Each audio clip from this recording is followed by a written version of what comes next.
বারবার এই আদিবাসী সমাজের উপর আক্রমণটা কেন? শুধুই কি ও আদিবাসীরা আদিবাসী হতে চায়? কেন ওরা আদিবাসী হতে চায়? অ্যাকচুয়ালি মূল এইটার যদি ভালোভাবে একটু চিন্তা করেন, মূল বিষয়টা হচ্ছে যে আদিবাসী সমাজকে গোটা ভারতবর্ষের বুকে ছিন্ন ভিন্ন করে দিতে হবে। আদিবাসীদের অস্তিত্ব রাখা যাবে না। তাই শাসক দল বলুন, বিরোধী দল বলুন, ভারতবর্ষের তথাকথিত যারা আদিবাসী মানুষ আছেন তাদের নেতৃত্ব, যারা ভারতবর্ষ থেকে আদিবাসী মুক্ত করে দিতে চায়, ভারতবর্ষ থেকে আদিবাসীদের অধিকারটাকে শেষ করে দিতে চায়, এই সব লোকের এই চক্রান্ত। আর ওই চক্রান্তের একটা চক্রান্ত হচ্ছে কুর্মীরা আদিবাসী হতে চায়। শুধু কি কুর্মীরা আদিবাসী হতে চায়? তেলিরা আদিবাসী হতে চায়, ভূঁইয়ারাও আদিবাসী হতে চায়, বিভিন্ন জাতি যারা আছে ও আদিবাসীরা তারা সবাই আদিবাসী হতে চাইছে। তার একটাই কারণ, আদিবাসীদের উপর এদেরকে লেলিয়ে দেওয়া হয়েছে। আদিবাসীদের কৃষ্টি কালচারকে, আদিবাসীদের অস্তিত্বকে এই ভারতবর্ষের বুক থেকে শেষ করে দেওয়ার জন্য এদেরকে লেলিয়ে দেওয়া হচ্ছে।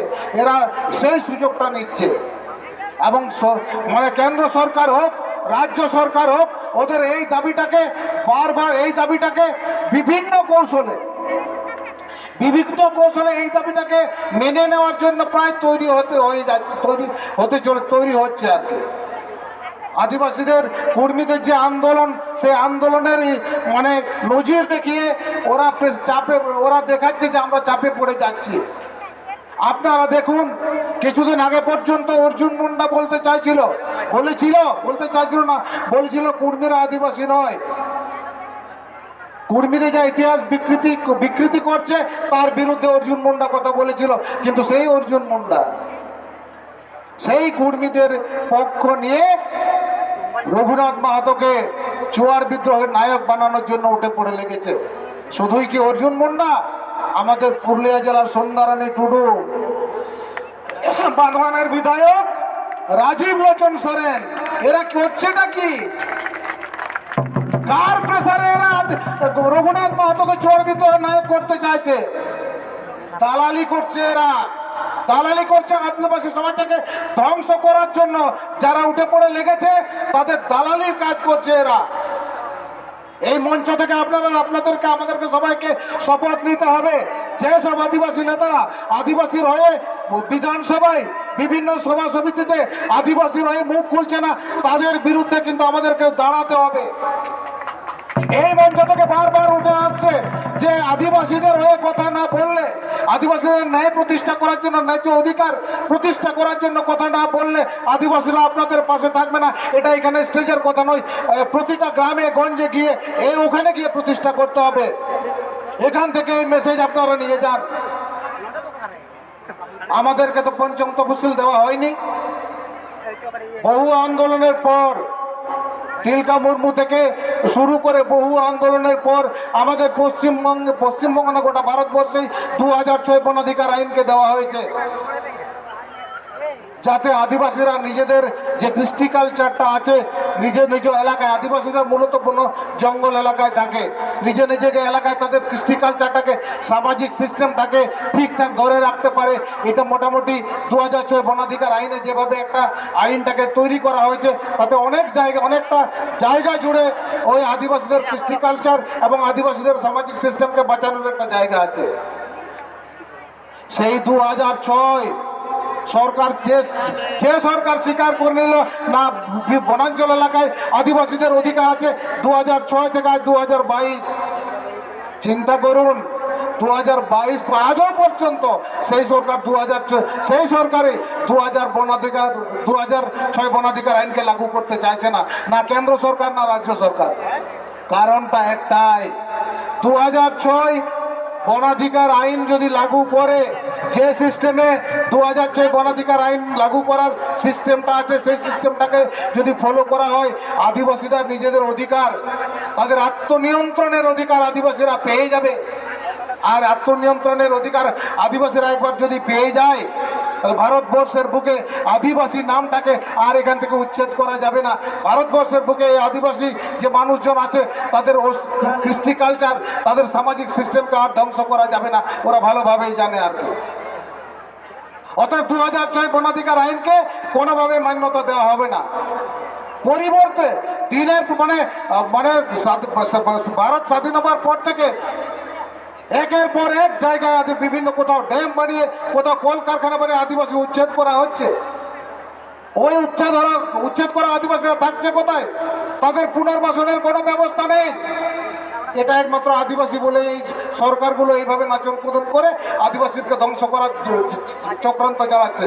আদিবাসী বলেই সেটা আমরা সহ্য করেই চলেছি। আমাদেরকে শুধু মাদল দাও, নাগড়া দাও, তিরিও বানাম দাও, তাতে আদিবাসীরা খুশি হয়ে যাবে। ওই একটা মাদল দিলে আদিবাসীরা পুরুলিয়া থেকে কলকাতা ছুটে চলে যাবে। একটা মাদলের জন্য আদিবাসীরা পুরুলিয়া থেকে কলকাতা ছুটে যায়। বুঝুন আমাদের অবস্থাটা। বুদ্ধির লড়াইটা এখন আমরা করছি না। এই বনাধিকার আইনটাকে প্রতিষ্ঠা করার কথা এখন আমরা ভাবছি না।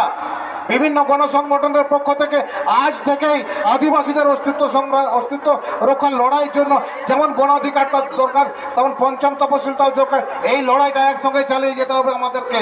তবে আগামী দিনে ভবিষ্যতে আদিবাসীদের অস্তিত্ব ভারতবর্ষের বুকে থাকবে, আর নাহলে সব এরা শেষ করে দেবে। আর যেভাবে আদিবাসীদের উপর অত্যাচার চলছে, আদিবাসীদের দলে বিভিন্ন আদিবাসীদেরকে ঢুকিয়ে দেওয়া হচ্ছে, এই চক্রান্তটা বুঝুন।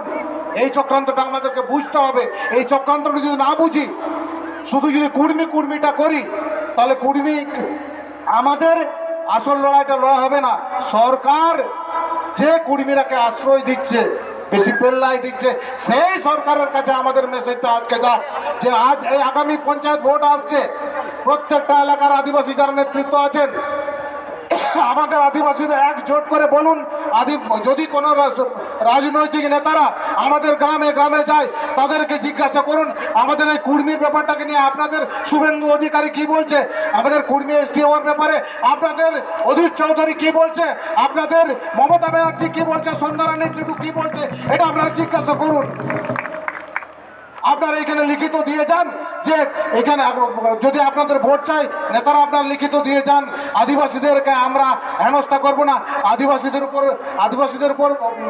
আদিবাসীদের প্রেসার ক্রিয়েট আমরা বন্ধ করব, এই কথাটা আমরা এখানে আপনারা লিখে দিয়ে যান। তবে আপনাদের সঙ্গে ভোটের ব্যাপারে পর্যালোচনা করা হবে।